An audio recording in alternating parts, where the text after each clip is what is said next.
Welcome to Owen James, Glasgow Rangers Nation. Guys, we've got a little bit to get through today. We've got some Sima, that news that came out last night, which had me absolutely buzzing on the Q&A. The news that Sima could well be returning to Rangers. We've got a bit of Todd Cantwell as well. Controversy kicked up by his new agent. A bit we discussed on the podcast. We'll sort of add a bit more to that here on the channel. We've got also a little bit of Dessers. Apparently the price is set for Cyril Dessers. All that it seems now is will the gavel come down on the Nigerian-Belgian. And we've got the Lorah Shankland debate, which is ongoing, continuing. It's like a Groundhog Day-esque situation, isn't it? The Shankland Express will just not leave the Glasgow Rangers station. We'll talk a little bit about Shankland and the unlikelihood of him joining the famous. Well, where do we start? Well, let's start tonight with the Todd Cantwell controversy, Look, Todd, I'm going to be open and clear from minute one. I love Todd Cantwell. I'm a big fan of his. I do like him as a player. I think he's a character. I think he's a very talented player. I think he's a player who could achieve an awful lot more than he's currently achieving if he applied himself fully in every single game that he played. He's very skillful. I think he's got the ability to unlock a defense with a pass. I think he is that special player, and every team needs that special player. Look, I'm not saying that he's in the same class as a Bruno Fernandes or a Kevin De Bruyne or a Martin Odegaard. I'm not, or a a Vinny Jr. I'm not putting him in that class, Arda Güler, but he is a top player when he puts his mind to it. And that's the issue with Todd, is that he doesn't always put his mind to it. And he gets himself into situations that are a little ridiculous. Fights with Celtic, he gets himself into a situation where he will do daft things on the football pitch. But sometimes I suppose you can't really blame him for wanting to get into a fight with the opposition. After all, they have just kicked the crap out of him for 90 minutes. But look, we know that the relationship between him and Philippe Clement is not always and has not always been a smooth one. We had the incident, obviously, with the Limassol game where he was substituted after 30-odd minutes when he basically not doing as the manager asked him. Cameron was used on the wing a number of times, a position he doesn't really like playing, and he kind of reacted to that and didn't really put on his best display. The manager wasn't happy with him. There was the cup final as well, where Philippe Clement is seen as very angry with him, and you're basically dragging him away from the referee or shoving him away from the referee with a look of anger on his face. So, I do think there is a bit of an issue there between Todd and the manager. Now, Todd Cantwell has just recently changed his agent. Now, I'll be honest with you.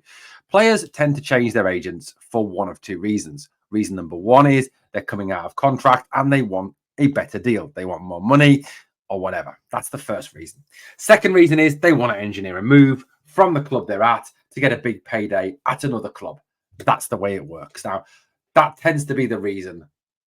There are other reasons, but they're the main two reasons that players change agents. Now, Cantwell has just changed agent, and he's changed to former Liverpool player, Villarreal left back Jose Enrique, Spanish player now, from a Spanish player. Agent now to Todd Cantwell.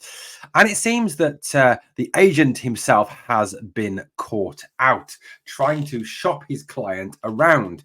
Now, this could be an effort to, I don't know, kind of show Rangers that Todd's not happy and that something needs to be done. It could also be a genuine attempt to move Todd on this summer. Maybe we don't know that Todd's been told something by the club that it's time for him to find a new club and that they'll listen to offers for him. Very interesting price tag, by the way. We'll talk about that. But it appears that his agent has made a huge gaffe, a massive own goal, which, look, I understand could be a bit of fake news. Sorry to sound like Donald Trump. It could. I can't do the hand. What's he doing the hands again? Could be fake news. We can understand that because we all know that we've got AI now. It generates fake news, deep fakes, voices, quotes that are incorrect, messages that are made up that are not actually from the account you think it's from. And we get that computer technology is an amazing thing these days. It can do some really bad stuff. Maybe the Russians are behind it. Who knows? But allegedly, this was the message that his agent, Jose Enrique, sent to the Lecce manager, Luca Gotti. Now, apparently, he sent it to the wrong account. He sent it to Luca Gotti React, which is not the real Luca Gotti. Now, I don't know. This just kind of smacks as a little bit suspicious for me. Surely an agent would have the phone numbers of managers or club to contact managers directly, not contact them through their Instagram. I mean, that's kind of how I imagine it happening. I might be talking bollocks. I frequently do. You know, I might be talking utter rubbish here. That, you know, this I don't know how agents get conversations started with managers or with chairman or with play. I don't know how it works, but something just doesn't really sit right for me with this whole you know, alleged Instagram message which was sent to the wrong account. That's another thing. You know, surely the agent wouldn't be that stupid, or would he? I don't know. I don't know how, you know, new he is in this kind of agent journey. Now, it's a big allegedly. All of this is a massive allegedly for me. Now, this was the message he allegedly sent to Luca Gotti, who is the Lecce manager, on behalf of Todd Cantwell. It's all alleged, and it could all be a big load of crap. Hello, Luca. Hope you well, and nice talking to you. I think this is a translation. Is Jose Enrique here, former football player and football agent? I have two players that I believe could be of your interest. Both of them are signed by me and my brother. Can you let me know your thoughts? Thank you. And then he includes two transfer market profiles in Marcus Pedersen and Todd Cantwell. Now, the transfer market profile that was included featured this. Rangers Premiership, date of birth, age, I was 26, €8.5 million. That would be about £8 million. Now, would you value Todd Cantwell at £8 million? So that's an interesting one. I mean, look, if someone came in and bid £8 million for him, I'd snap their hands off. You know, as much as I love Todd Cantwell, I you know, if we could get £8 million for him, I'd take it and run for the hills. To me, something doesn't sit right with this. There's something just not 100% correct with this. There's something a wee bit dodgy with this that to me seems a bit, I don't know, media generated, a little bit too made up. I don't know. I might be talking. I just don't think it sounds right or looks right. You know, I know that saying, if it looks like a pig and it eats like a pig and it sounds like a pig, it's a pig. But in this occasion, it may look like a pig, but it doesn't. It sounds like a duck and it walks like a cow. And I don't think it actually is a pig. I think it could be a bit of a fake job on this one. There's just something that isn't quite right about this for me. I mean, the message to me doesn't read right. Would an agent really include transfer market profiles? Would he not contact the manager more directly or the club more directly? I don't know. It just doesn't sit right. It just doesn't sound right. It just looks a bit wrong to me. It looks a bit like, I don't know, like a transsexual in a Miss World competition. It just doesn't look 100% right. There's something quite odd about it, genuinely. Now, look, if it's true, I think there's there's something to answer here for Todd Cantwell and his agent, and I think the agent and the man and the player have a lot to answer to the club for. But like I said, for me, something's just not quite right about this. I think this could well be a bit of fake news, a bit of fake news, to quote Donald Trump. I don't know. What do you think? Let me know in the comments. I'm very dubious. Okay, let's talk Rangers fans' favourite topic of conversation. Let's talk about Lawrence Shankland. Now, look, this is the name that keeps coming up time and time again in reference to Rangers striker issue. A lot of people have said that had we signed Lawrence Shankland in January last year, or this year, going into the last season, we would have won the league. I think that's fair enough. I'm going to be honest with you. Look, I don't say that Lawrence Shankland is the best striker in the world, because he genuinely isn't. He's a good striker, don't get me wrong. And yes, I genuinely do agree with that statement that if we had signed Lawrence Shankland, I think he scores 20 goals in the second half of the season. I think we win the league easily. Certainly think he takes all those chances that Cyril Dessers misses. I think he's a very, very good player. Don't get me wrong. You know, he's got a decent record. no matter where he's been. I mean, this is his career record. Hearts, 59 goals in 94 games, 12 assists. I mean, what was 60, 71 goal contributions in 94. I mean, that's pretty outstanding. Dundee United, 40 goals in 74. Again, better than 1 in 2, 49 goal contributions. United, 63 goals in 74, 24 assists. I mean, that's what, 87 goal contributions in 74 games. Outstanding. 21 goal contributions in 55 for St Mirren, 16 in 43 for Queen's Park, 9 in 28 for Beershot. Played at Morton, Aberdeen, and Dunfermline. I mean, his more recent record, obviously with Hearts and Dundee, is absolutely outstanding. I mean, this is a guy who scores goals, as we saw last season. I think it was 31 in total. Knows where the goal is. There's a lot of fans who would still love us to go and get Lawrence Shankland, and given the comments that Philippe Clement made the other day as regards going out and getting experienced players from now on, there's a lot of people putting 2 and 2 together and getting 6 and thinking, right, let's go for Shankland. Let's push this. It's going to be Shankland. It's going to be Shankland. Look, I think personally, the whole Shankland thing is dead. It's not happening.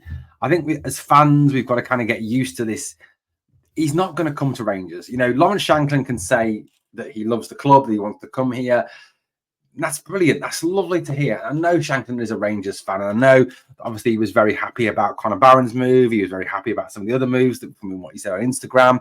I know that he is, as a player, loves putting one over on Celtic, which is great. We've seen that. Often described as Agent Shankland. But I just think for 2 reasons, this summer, this deal is not going to get done. And that Shankland will not be a Rangers player, certainly not at the end of this season. And I don't theoretically think, even when he is out, if he stays with Hearts and is a free transfer next season, at the end of next season, I still don't see him coming to Rangers because of his age. And I think I'm hoping that we sign under striker this summer and we go on to win the league and we don't need him and so on. So there's 2 reasons for me that he doesn't become a Rangers player this summer. Okay, so the reasons are this. Reason number one is I don't think the club are actually interested in Lawrence Shankland. Nothing I'm hearing, nothing I'm reading is telling me that the club have any interest in actually signing Lawrence Shankland. I don't think he's on the radar. I don't think he's a player we're even looking at. I don't think he fits Clement's system. Look at the types of striker that Clement wants. I don't really see him as fitting the system. So that's the first thing. Second thing is, now, this is all reported. It's alleged. Now, Transfer Market puts Shankland's value around £4 million. £4 million, €4.5 million. Allegedly, this is alleged. Now, this is only what I'm reading and hearing, is that Hearts still want £5 million for Shankland. Now, some of this might be a, fuck off Rangers kind of price tag. Given the fact that obviously they're hearing rumours still that we're still interested, allegedly. I think a lot more of these rumours are coming from the fans or fan-based media, rather than, of course, from the club. But £5 million for a player who will be out of contract and free of charge next summer is way too much to be paying. Yes, in the great scheme of things, £5 million is not a lot of money. In terms of the transfer fees you see in the EPL, the transfer fees you see in the English Championship even, 5 million is nothing. Zip. I mean, Southampton paid £10 million for a player who had 12 months left on his deal in Ross Stewart in January, a player who's always injured. Someone who Rangers were incidentally linked with, probably because he was always injured. I can't see us stumping up £5 million for a player you can get for free in the summer. I just don't see it as a goer. I just don't see it as an option. I think realistically, if Rangers were looking at any strikers in Scotland, they'd be looking at, I know they've looked at Theo Bair, for example, but I think Bojan Miovski is clearly a player that interests Rangers, clearly a player they like. I think personally, Miovski is a better all-round player than Lawrence Shankland. I think, as good as Shankland is, I think Miovski is quicker. I think he is obviously younger. He's a good finisher, good in the air, good all-round player. The only thing is, I don't think Miovski is anywhere near a goer for Rangers either, because Aberdeen, who are still pissed about the whole Barron thing, will hold Rangers to ransom over this. They'll look for £9-10 million, whereas they'd probably charge Celtic £6. That's just the way things are, because Aberdeen hate Rangers. Aberdeen see Rangers as their big rivals, whereas we don't actually care about them. Yes, we don't like them, but we don't like any teams in the SPL. So look, I genuinely, going back to the whole Shankland subject, don't see him coming to Rangers. Don't see him as an option. Don't actually see him as a player we're interested in, and just think that £5 million is way too much to be paying for a player that is, heading towards his 30s, is also as well, will have no resale value, and I think is out of contract next summer anyway. So it's the guy you can get for nothing. Why pay £5 million? I know some of this is Hearts perhaps over putting it, but realistically, if that's what they're asking for, then there's nothing else that a club can do. There's nothing theoretic the player can do either. That's their asking price. At the end of the day, they don't need to change from it. He's under contract still. He's still their player. Yes, it's only for another 12 months, but that's the situation, isn't it? So it's £5 million. It's not going to happen. I don't think realistically it is not going to happen. Now, talking of a striker leaving Rangers, let's hope he does, is Cyril Dessers. Now, Cyril Dessers was obviously linked with a move to PAOK Salonika earlier this summer. Apparently, Salonika are still interested. I've seen some fantastic jokes about the whole reason the transfer hasn't gone through yet. I mean, the first one I read was that he was about to sign his contract, but he missed and signed the table. Also, I saw one that was he was about to get on the plane, but he missed the door and walked into the wall of the plane. I mean, these are the jokes that are going around. Obviously, Dessers he's an enigma. He's an absolute enigma as a player. But allegedly, Rangers have set a price for Cyril Dessers. That asking price is basically 4.5 million. The club's seeking to basically make their money back on the player. He's 29. He isn't going to develop any further. Players, once they hit 30, 31, don't tend to improve. Yes, there's the odd freakish example. But overall, the older a player gets, the more likely he is to plateau and then gradually start to downturn in terms of his speed, his talent. We're seeing, aren't we? I know he's a hell of a lot older, about 10 years older than Dessers. But, Ronaldo this summer is looking like an absolute shadow of his former self in this European Championships. Like I said, players, once they get over 30, do start to downturn. So, if this is a situation where we can make our money back on Cyril Dessers, it would be good for the club. I genuinely don't think that Dessers is seen as being the top number 9 at the club. He isn't. I mean, I think if you think that Cyril Dessers is the best number 9 at this club, you are living in cloud cuckoo land. The guy misses too many chances that he should be taking. Now, I know that Ali McCoy's missed sitters, but he was a younger player who, once he got older, got more reliable. I know Haitley missed chances, Moles missed chances, Jelavic missed chances, Negri did. I know they all did, but it's the circumstances behind these misses. It's the crucialness of these misses that Dessers is doing. I mean, like I've said multiple times on these videos, the 2 against Ross County, he takes either of those, the game doesn't end in a defeat for us. The one at Parkhead, if he doesn't take 18 million touches, gets the ball out of his feet, hits it, he probably scores. Different game. The 4 against Hearts, that doesn't end 3-3. Benfica, he was absolutely genuinely shocking in that game. He's only scored 1 goal in Europe, where we need strikers to put the ball on the back on a regular basis. Compare that obviously to Abdallah Sima's record, 4 goals in 9 games. For me, Dessers just is not the answer. The guy doesn't understand the offside rule. He's got less understanding of the offside rule than Ted Lassau. He missed 28 chances last season, big chances.